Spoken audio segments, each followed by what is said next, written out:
महामृत्युंजय मंत्र जो है मृत्यु से रक्षा के लिए या कोई बीमारी है तो ठीक करने के लिए, तो मतलब हम उसको और भी किसी संकल्प के लिए या किसी फल प्राप्ति के लिए उपयोग में ले सकते हैं। महामृत्युंजय मंत्र अर्थ, धर्म, काम और मोक्ष चारों का देने वाला है। पर पहाड़ पे जाते थे तो वहाँ बड़ा बिल्व का फल मिलता था, नीचे वाले उतने बड़े नहीं होते थे। तो एक ऐसे बड़ा सा एक बांस लेते थे, उसमें एक ऐसा तार बांधते थे और कंधे पे रख के चढ़ते थे पहाड़, और उधर से बिल्व पत्र तोड़ के, बिल्व फल भी तोड़ के लाते थे। तो ऐसे कभी कभी होता था कुछ कुछ, कभी जंगल के हिसाब से। तो बिल्व पत्र बहुत शुभ है और उसका एक महत्व है, परमात्मा को प्रिय है वो। तो अगर हम बिल्व पत्र उनको समर्पित करें तो भी हमारी मनोकामना पूर्ण हो सकती है। हाँ, वो प्रसन्न होते हैं, भगवान उससे मान जाते हैं। दिल रखिए, आप मनुष्य हैं तो जरा दिल से भी सोचा करिए, हमेशा बुद्धि से सोचेंगे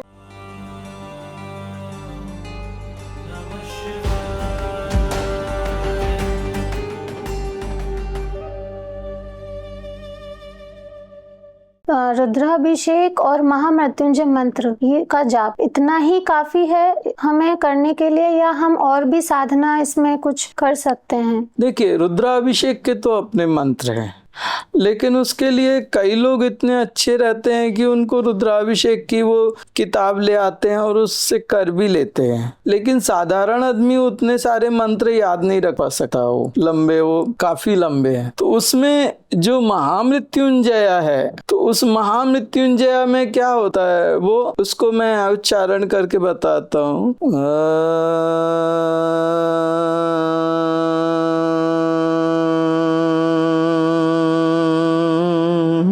त्र्यंबकं यजामहे सुगंधिं पुष्टिवर्धनम् उर्वारुकमिव बन्धनान् मृत्योर्मुक्षीयमामृतात्।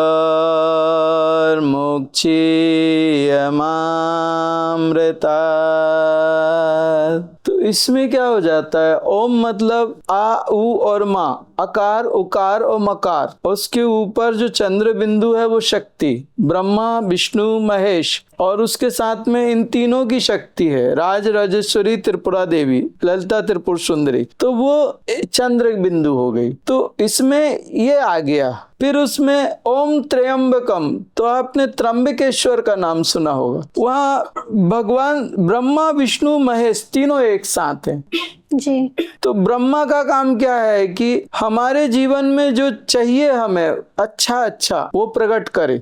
भगवान श्री नारायण का काम क्या है, जो वो हमारा पालन करे अच्छी तरीके से। ब्रह्मा का काम है प्रकट करना, विष्णु का काम है कि जो ब्रह्मा ने प्रकट किया है उसका पालन करे, और रुद्र का काम क्या है कि जो हमारे जीवन में ठीक नहीं है उसको नाश कर दे। ब्रह्मा, विष्णु, महेश। तो ओम त्र्यंबकम यजामहे, आप ब्रह्मा, विष्णु, महेश बन के हमारा पालन करो, यजामहे। सुगंधिम पुष्टिवर्धनम, हमारे जीवन को जैसे एक फूल होता है उसमें सुगंध होती है और उसकी जो वो ताजा होता है, उसमें पौष्टिकता होती है। पुष्टिवर्धनम, हमारे जीवन में एक खुशबू भर दीजिए, महका दीजिए हमारे जीवन को, हमें हमारे जीवन को पुष्ट करिए, पुष्टि का वर्धन करिए, पुष्टिवर्धनम। उर्वारुकमिव बंधनान, हमें सारे बंधनों से मुक्त करिए। वहां पे कहा जाता है, एक वो शब्द कुछ मुझे याद नहीं आ रहे,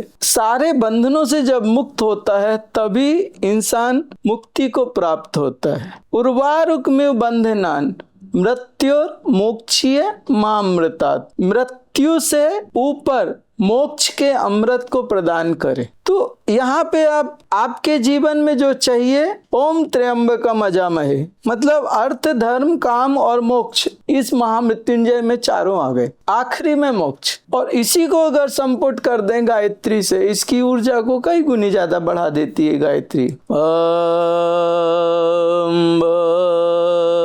भूर्भुवः स्वः, ओम ह्रां जुं सः, ओम त्र्यंबकं यजामहे सुगंधिं पुष्टिवर्धनम् उर्वारुकमिव बन्धनान् मृत्योर्मुक्षीयमामृतात् ॐ स्वाहा भ्रवः भ्रो ॐ सा जुम्राम।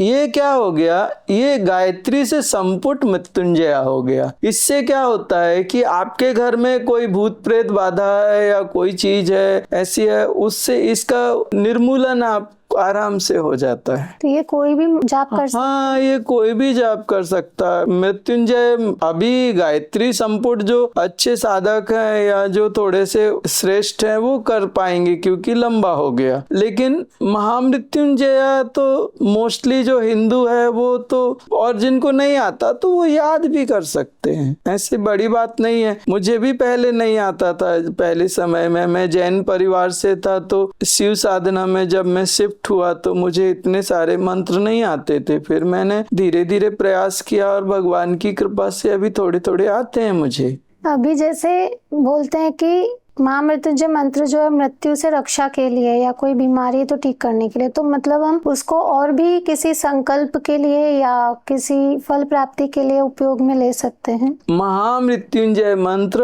अर्थ, धर्म, काम और मोक्ष चारों का देने वाला है। मैंने आपको बताया ना कि वो ब्रह्मा बन के हमारे जीवन में जो चाहिए, जीवन की जो आवश्यकताएं हैं वो प्रकट करो। मान लो हमें घर चाहिए, हमें गाड़ी चाहिए, हमें एक बीवी, सुंदर सी बीवी चाहिए, हमें बच्चे चाहिए, तो ब्रह्मा बन के हमारे जीवन में ये प्रकट करो। फिर उसके बाद में जो मिल जाए उसको अच्छी तरीके से संभाल के रखो, विष्णु बन के उसका पालन करो। उसके बाद में मान लो कोई हमें तकलीफ आई तो उसको तुम महेश्वर बन के उसको नष्ट कर दो, रुद्र बन के उसका विनाश कर दो। तो ये तो अर्थ, धर्म, काम और काम हो गया ना। इसके बाद में क्या हो गया? मृत्यु और मोक्षीय मामृता, तो वो मोक्ष हो गया ना, चारों आ गए ना। तो एक साधक ने किसी कामना से करना चाहिए या फिर उसे क्या प्रार्थना करनी चाहिए कि वो अपने और अंदर जा सके? जैसे हम आध्यात्म की बात करते हैं तो उसमें आत्म साक्षात्कार की बात की जाती, तो क्या उसमें हम इसको उपयोग कर सकते हैं? वो किस तरह से अंदर लेके जाएगा? महामृत्युंजय मंत्र जो महेश होता है, महेश्वरा, वो महान ईश में वास दिला दे। वो महेश्वरा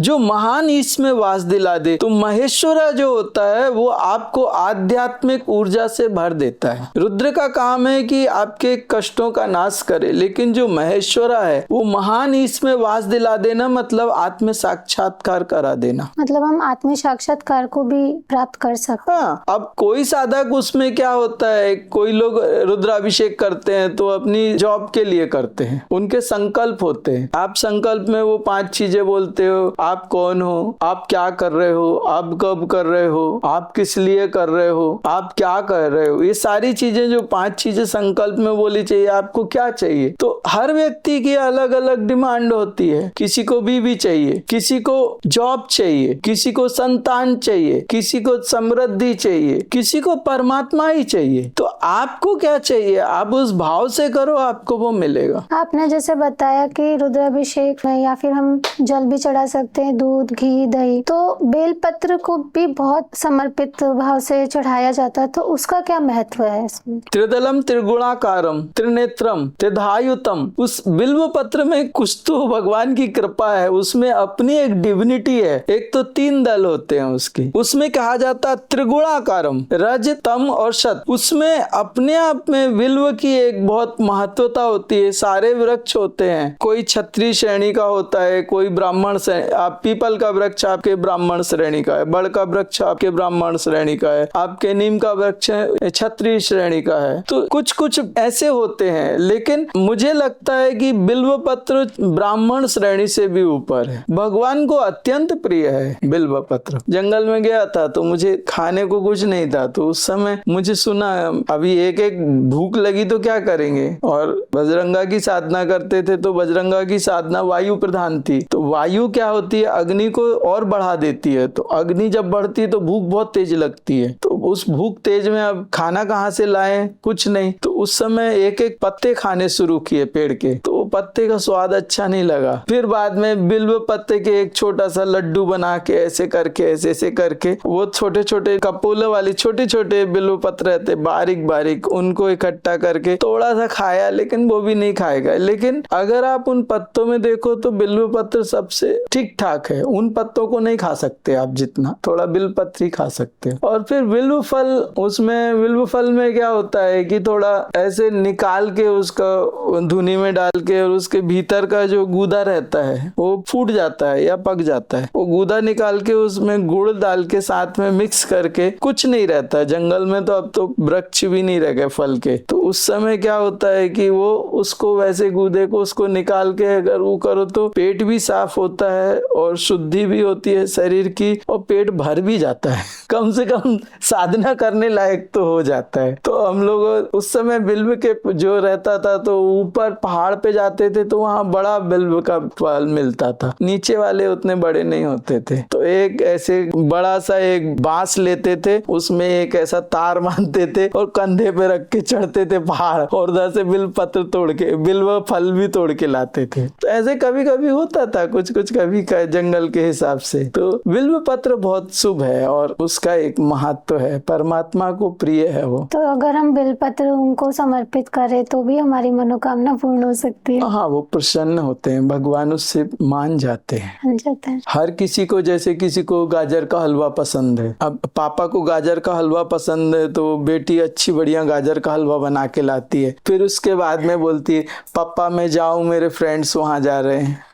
तो गाजर का हलवा, तो ऐसे ही समझ लो कि अपन भी भगवान को प्रसन्न करने के लिए थोड़ा उनको क्या पसंद है तो उस हिसाब से अपन उनको वैसे कुछ कर रहे हैं। कुछ लोग ऐसा मानते हैं कि सब कुछ जब भगवान ने बनाया है तो उनको क्या जरूरत है इन सब चीजों की। अब पापा, वो गाजर का जो हलवा है वो पापा ही सामान लेके आए होंगे ना, पापा ने ही कमाई की होगी।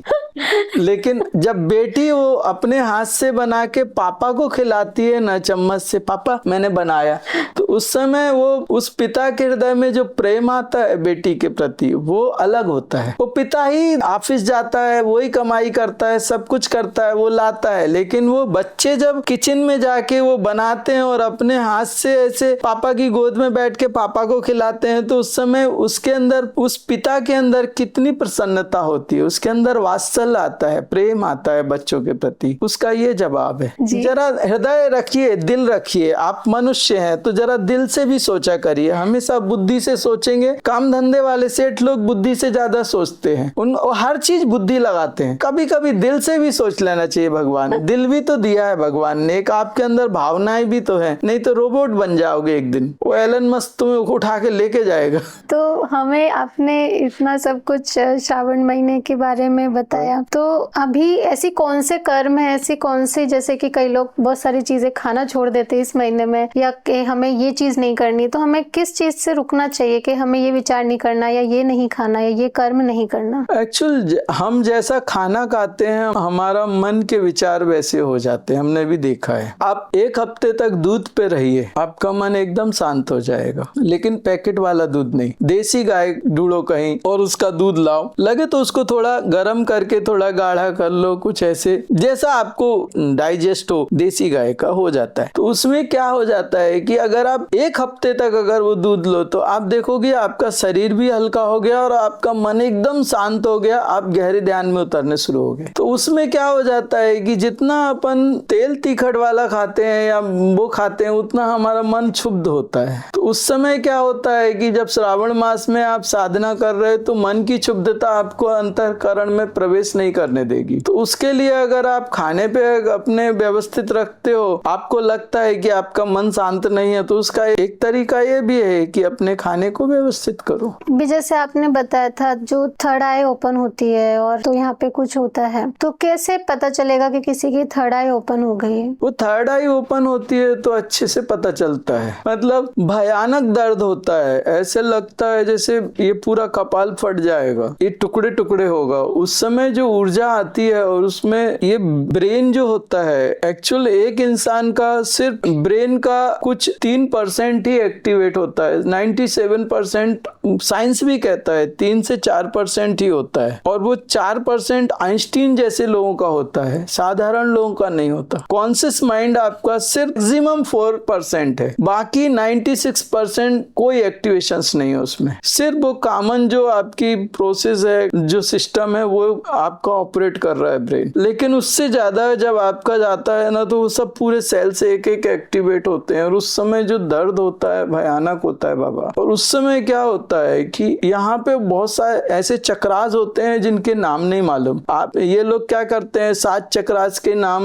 दे देते हैं, बाकी जो बहुत सारे इंपॉर्टेंट चक्रास रहते हैं उनकी ना तो स्थिति बताई जाती है ना कुछ बताया जाता है। तो बहुत सारे चक्रास रहते हैं, वो पूरे इधर से इधर तक चलते हैं। तो उन चक्रास में जब वो एक्टिवेशंस होते हैं तो उनकी ऊर्जा के कारण शरीर में जो स्पंदन बढ़ता है वो इतनी पीड़ा देता है, और उस समय जो ये पूरा ब्रेन ऐसा लगता है जैसे ब्लास्ट हो जाएगा, इसके टुकड़े टुकड़े हो जाएंगे। बहुत कुछ होता है, मैं ज्यादा नहीं बोल सकता उसमें, लेकिन मैं सभी से ये बोलूंगा कि जब तक तुम्हारी बुद्धि में भगवती सरस्वती जागृत होके तुम्हारे को ज्ञान ना दे, तब तक तुम तीसरा नेत्र जागृत नहीं हो सकता तुम्हारा। ये बात एकदम सच्ची है। आप सिर के बल लटक जाओ, पागल हो जाओ, कुछ भी कर लो, आप ऐसी तपस्या कर लो, आप रावण बन जाओ, कुछ भी कर लो, रावण की जैसी तपस्या कर लो, तुम्हारा तीसरा नेत्र नहीं खुल सकता जब तक गुरु भगवान की कृपा ना हो और तुम्हारे मस्तिष्क में सरस्वती जागृत होके तुम्हें ज्ञान ना दे। जब जगत जननी जगदीश्वरी खुद चाहती है गुरु कृपा से,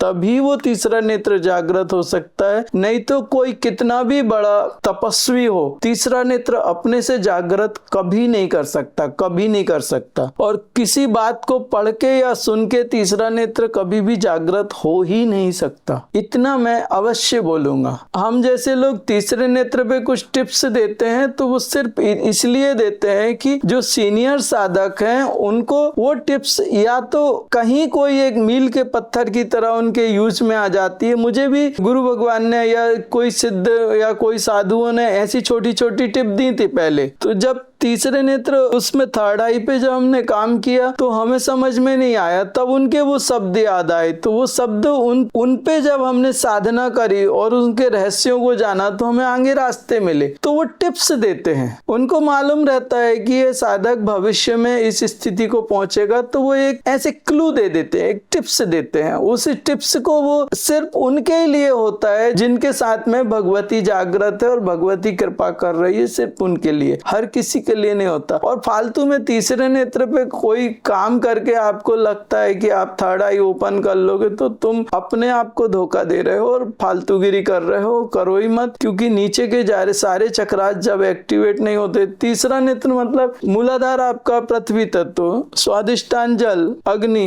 वायु, आकाश, ये आकाश तत्व विशुद्धि में आता है। इसके ऊपर जब तुम्हें ये पंचभूत छोड़ देते हैं, स्वतंत्र कर देते हैं, तुम आकाश के भी ऊपर चले जाते हो, तब तुम इधर पे आते हो। ये यहाँ तक प्रकृति है, और तुम प्रकृति में तुम्हारे अंदर कुछ कामनाएं या कुछ है, वो तीसरा नेत्र कहाँ से पाओगे? वो रास्ता ही बंद है। प्रकृति तुम्हें एनओसी देती है, नेचर तुम्हें, प्रकृति तुम्हें एनओसी देती है, तुम्हें अपने 5 तत्वों के ऊपर नियंत्रण की तुम्हारे पास जब सर्टिफिकेट आता है तब तुम इस पे जा सकते हो। लोगों से तो पृथ्वी तत्व नहीं संभाला जाता, उनसे बोलो 4 घंटे एक आसन पे बैठ जाओ बिना हिले डुले, अरे बाप रे, और अपने आप को बोलते हैं थर्ड आई ओपन करनी। भाई साहब, पृथ्वी तत्व को तो कंट्रोल नहीं किया। डाइजेशन सिस्टम, लीवर फूला पड़ा है, तोंदे निकली पड़ी है, सुबह जाके कमोड पे बैठते तो हूं करके निकालने की कोशिश करते हो। आप फायर एलिमेंट ये है, कमर दर्द कर रही है, ब्लड प्रेशर की गोलियां ले रहे हो, वायु तत्व डिस्टर्ब है, तुम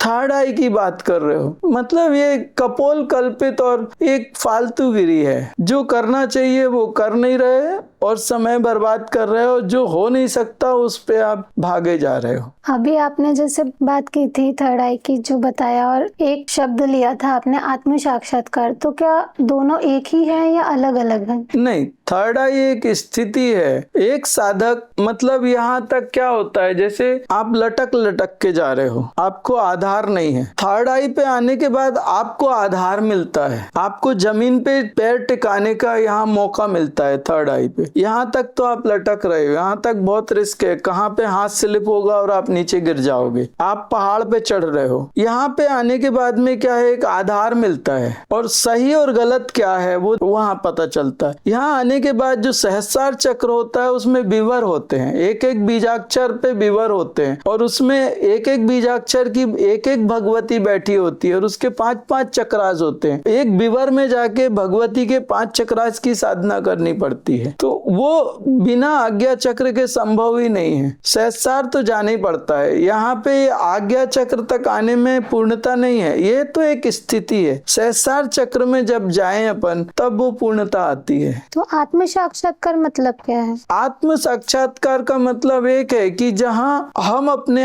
आत्म स्वरूप का अनुभव कर ले, वहाँ पे सारे कर्म नष्ट हो जाएं और हम हमारी स्थिति ब्रह्म में एक हो जाए, हम ब्रह्ममय हो जाएं, हर कर्म से, हर बंधन से हम मुक्त हो जाएं। आत्म साक्षात्कार, वहाँ हम अपने आत्म स्वरूप का अनुभव करते हैं, अहम ब्रह्मास्मि। उस स्थिति को अनुभूति करना है, तो उस स्थिति में जाने के लिए आप आज्ञा चक्र तक, सहस्रार पे जाना पड़ता। मतलब जब तक हम सहस्रार तक नहीं पहुंचेंगे, हमें आत्म साक्षात्कार की अनुभूति प्राप्त नहीं हो सकती। हो ही नहीं सकती। भगवान बुद्ध के जो सिर पे ऐसे ऐसे गोल गोल रहते हैं ना, वो उनके बाल नहीं है। भिक्खु लोग कभी बाल रखते ही नहीं है। वो सहस्रार चक्र दिखाया है उन्होंने, वो सहस्रार चक्र है।